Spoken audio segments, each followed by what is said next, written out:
ఇంత పని చేస్తావు అనుకోలేదు. ఏంటి? నిజాన్ని దాచడం. పోలీస్ దగ్గర దాచిపెట్టచ్చు, కానీ తమ్ముడి దగ్గర దాచకూడదు. నువ్వనేది దేని గురించిరా? వదిన విషయమే. వదిన విషయమా? వదిన్నెందుకు చంపావు? ఏంట్రా వాగుతున్నావు?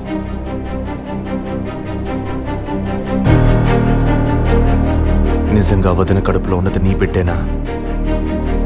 ఏం కూర్చావరా? మీ వదిన గురించి ఎంత మాట అన్నావురా? చేతిరా, నిజం చెప్పరా.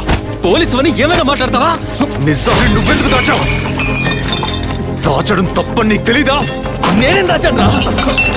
చెప్పరా, నేనేం దాచాను? నువ్వేదో దాచిపెట్టావు, చెప్పరా.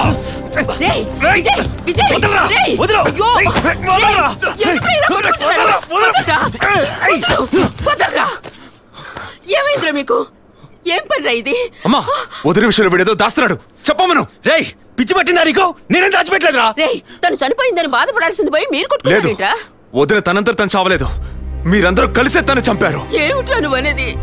అవును, మరి నువ్వు వీడికి పెళ్ళైన రోజు నుంచి ఎన్నిసార్లు పిల్లడని వదిన మనసుని బాధ పెట్టావు? ఎన్నిసార్లు నా ఎదురే వదిని గుచ్చి అడిగావు? ఎవరింటికి వచ్చినా వాళ్ళ ముందే ఏదైనా విశేషమా అని అడగడం.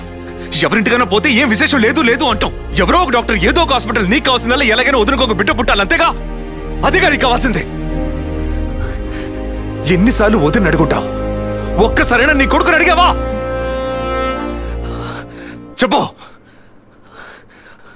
చెప్పమను. నిజమేరా, నేనే తప్పు చేశాను. నువ్వు చెప్పినట్టు తప్పు నాదే, తప్పంతా నాదే. కానీ నువ్వనుకున్నట్టు కాదురా. నీకు బాగా తెలుసు ఎన్ని హాస్పిటల్స్, ఎంతమంది డాక్టర్లు, ఎన్ని గుళ్ళ చుట్టూ నేను మీ వదిన తిరిగాం. చివరికి ఒక నమ్మకమైన హాస్పిటల్లో అపాయింట్మెంట్ దొరికింది.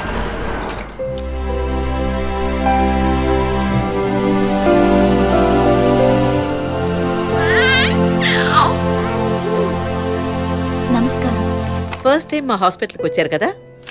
అవును డాక్టర్. ఎక్కడ మీరు వర్క్ చేసేది? ఆర్కే స్టీల్స్లో చీఫ్ ఇంజనీర్గా పనిచేస్తున్నాను.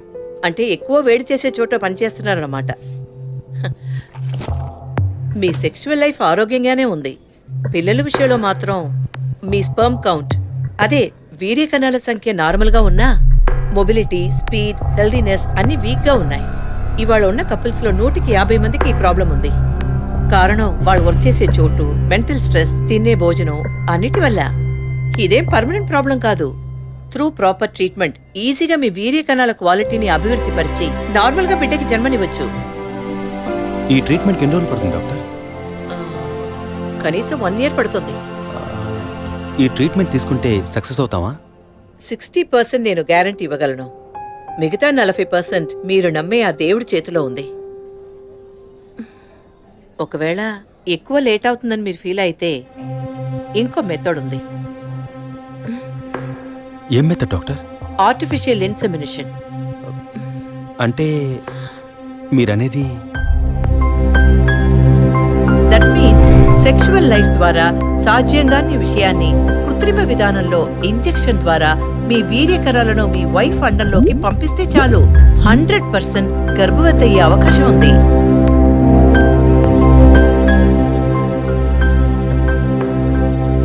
ఇందులో ఆలోచించడానికి ఏముంది? ఈ ప్రపంచంలో భర్త ద్వారా ఓ బిడ్డకి జన్మలివ్వలేని అమ్మాయిలు ఇంకొకరి వీర్య కణాల ద్వారా ఈజీగా పిల్లల్ని కంటున్నారు. మంచి అవకాశం ఉంది. పైగా మీ హస్బెండ్ది. ఆలోచించేదేముంది? తొలి రాగం చెరిపేను ఎదగెదూరం కను పాప దాటి వచ్చే కలయిదారం కడుపు తడితే. అభి, నీకు సంతోషమే కదా? ఒక విధంగా నాకు సంతోషమేనండి. అత్తయ్య మావయ్య ఎలా అర్థం చేసుకుంటారో ఏమో. వాళ్ళెందుకు అపార్థం చేసుకుంటారు? వాళ్ళతో నేను మాట్లాడతాను. వద్దండి, ఈ విషయం ఎవరికీ చెప్పొద్దు. అత్తయ్య మావయ్యలు కూడా చెప్పొద్దు. విజయ్కి కూడా తెలియకూడదు. ప్లీజ్. Okay, don't worry. నేను ఎవ్వరికీ చెప్పను. 2 నెలల ప్రాపర్ ఫాలో అప్ తర్వాత ట్రీట్మెంట్ తీసుకున్నాం. మేము ఇన్నేళ్ళు వెయిట్ చేసినందుకు ఒక అర్థం పరమార్థం దక్కిందనుకున్నాం. అప్పుడు మేమెంత ఆనందించామో నీకు తెలుసు. కానీ నువ్వు చెప్తున్నట్లు అత్తయ్య మావయ్యని 50 లక్షలు నేను అడగలేదు, అంత పెద్ద అమౌంట్ని హాస్పిటల్ వాళ్ళు అడగలేదు. మేడం, ఒకే ఒక సెల్ఫీ మేడం, ప్లీజ్.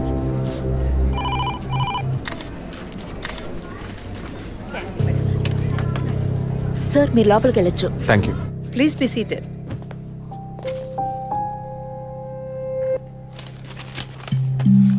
చనిపోయిన అభినయ్కి బ్రదర్లా అన్నారు.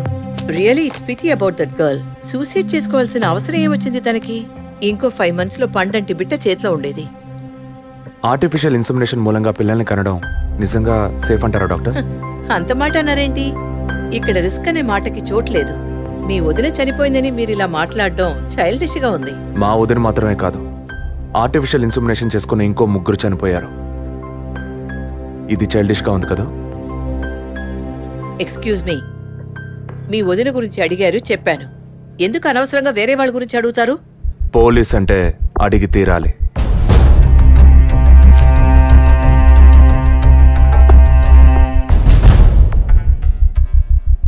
ఐఎమ్ సారీ, నేను ఇక్కడ క్యాజువల్గా అడిగిపోదామని వచ్చాను. కానీ మీ మాటలు విన్నాక ఇప్పుడు ఇది ఎంక్వైరీగా మారింది. మా అన్నయ్యకి పిల్లలు పుట్టే అవకాశం లేదని వేరే హాస్పిటల్లో రిపోర్ట్స్ ఇచ్చారు. దీని గురించి మీరేమంటారు? సింపుల్. హెడేక్ అని డాక్టర్ దగ్గరికి పోతే ఒకరు ఆర్డినరీ హెడేక్ అంటారు, ఇంకొకరు డీహైడ్రేషన్ అంటారు, ఇంకొకరేమో ఎంఆర్ఐ తీసి చూద్దాం అంటారు. కానీ ఎవరు కరెక్ట్ గా డయాగ్నోస్ చేసి ట్రీట్మెంట్ ఇస్తారనేదే ముఖ్యం. సర్లేండి, డాక్టర్లు కూడా సాధారణ తలనొప్పిని బ్రెయిన్ ట్యూమర్ అని చెప్పి బిల్లు పెంచేస్తున్నారు కదా. మాట వరుస కన్నా.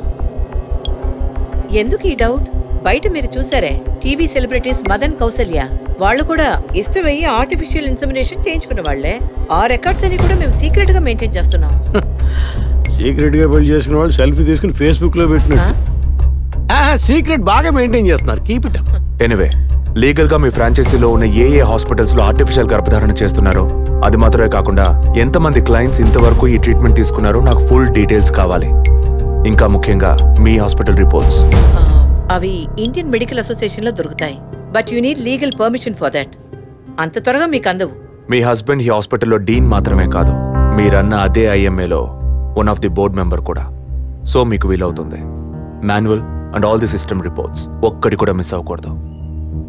షూర్, 2 days లో వచ్చి తీసుకోండి. సారీ మ్యామ్, ఇంకో 2 hours లో కావాలి. ఓకే, నేను డిపార్ట్మెంట్కి ఇన్స్ట్రక్షన్స్ ఇస్తాను. If you don't mind, can you make it now?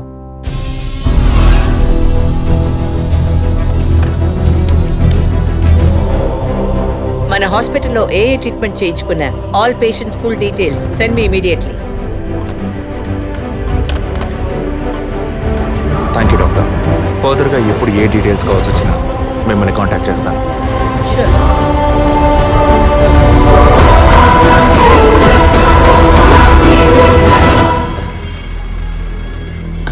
Balu saloon sir. Shaving ట్రిమ్మింగే సార్. నేనటి న్యూస్ పేపర్ ఉంటే వెళ్ళి తీసుకురండి. అలాగే సార్. ఇదిగో సార్.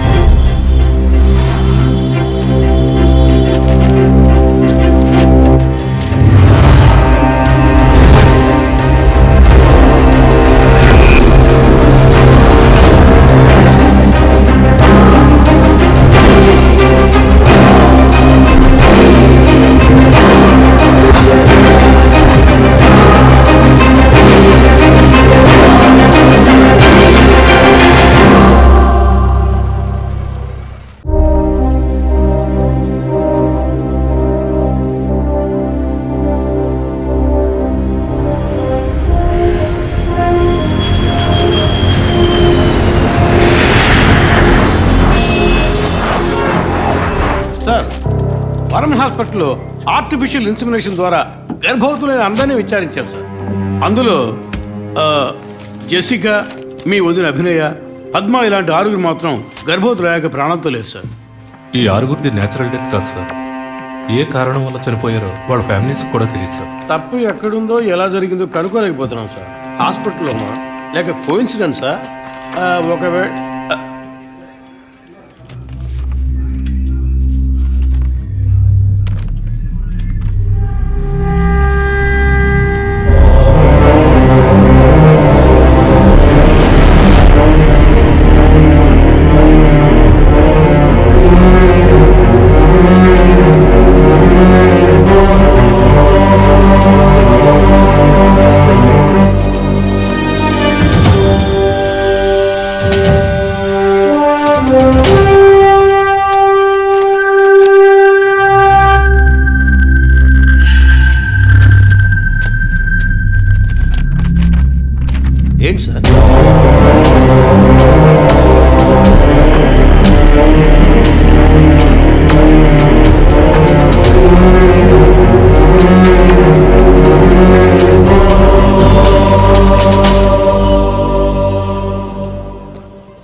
Extremely sorry Vijay.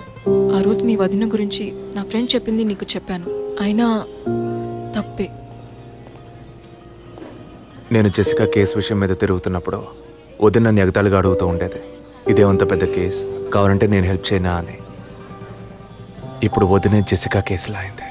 ఇప్పుడు వదిన కేసు ఆధారంగా ఈ 4 చావులకి కారణం కనిపెట్టగలమా మనం? 23.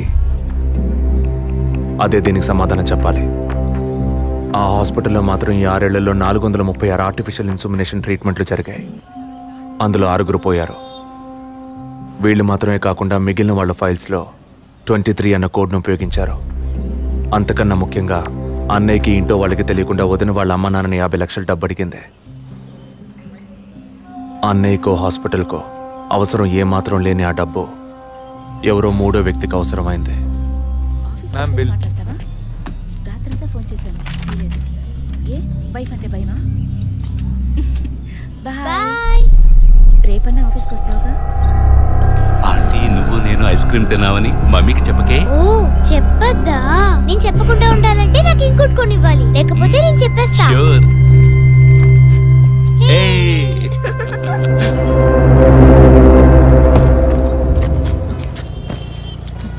నీకు అర్జెంట్ కాకపోతే నన్ను స్కూల్లో కొంచెం డ్రాప్ చేస్తావా? ఇప్పటికే లేట్ అయింది. గీత, ఏమిటి? జరుగుతున్న ఇన్సిడెంట్స్ని బట్టి చూస్తే ఇది బ్లాక్మెయిల్ ఎందుకు కాకూడదు?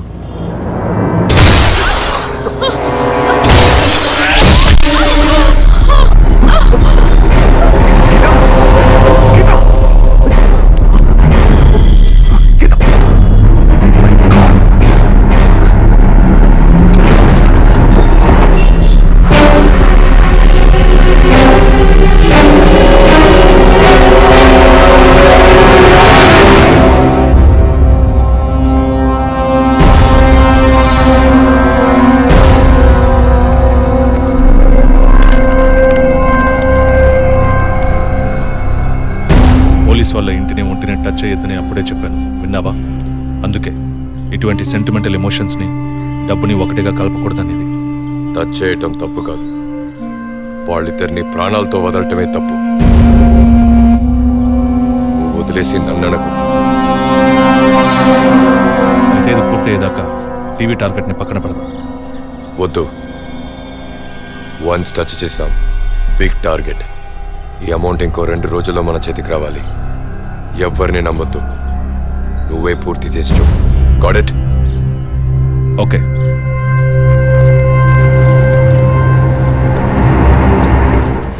No trespasses. Proper ID card లేకుండా ఎవరిని లోపలికి రానివ్వకండి. Okay sir. Including doctors.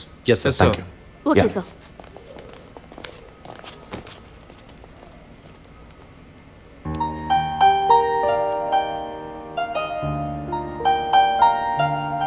నిన్ను పెద్ద రిస్క్లో నేను పడేశాను. I'm extremely sorry. నిన్ను చంపడానికి వచ్చారా, వాళ్ళు నన్ను చంపడానికి వచ్చారా? ఏదేమైనా నీకు ఇప్పుడు సెక్యూరిటీ చాలా ముఖ్యం. నువ్వు హాస్పిటల్ నుంచి డిశ్చార్జ్ అయ్యే వరకు 2 పోలీసులు నీకు సెక్యూరిటీగా పెట్టాను. Don't worry. అందుకని హాస్పిటల్లో చేర్చావా? నువ్వు భయపడుకో, ఐ టేక్ కేర్. నువ్వు ఇక్కడ ఉండవా? నేను ఎప్పుడూ నీలోనే ఉంటానుగా. ఏ పిక్చర్లో డైలాగ్ ఇది? సరే, ఆఫీస్లో కొంచెం పని ఉంది, వెళ్ళొస్తాను. Take rest. విజయ్, వాళ్ళు ఎందుకు బ్లాక్మెయిల్ చేస్తున్నారు?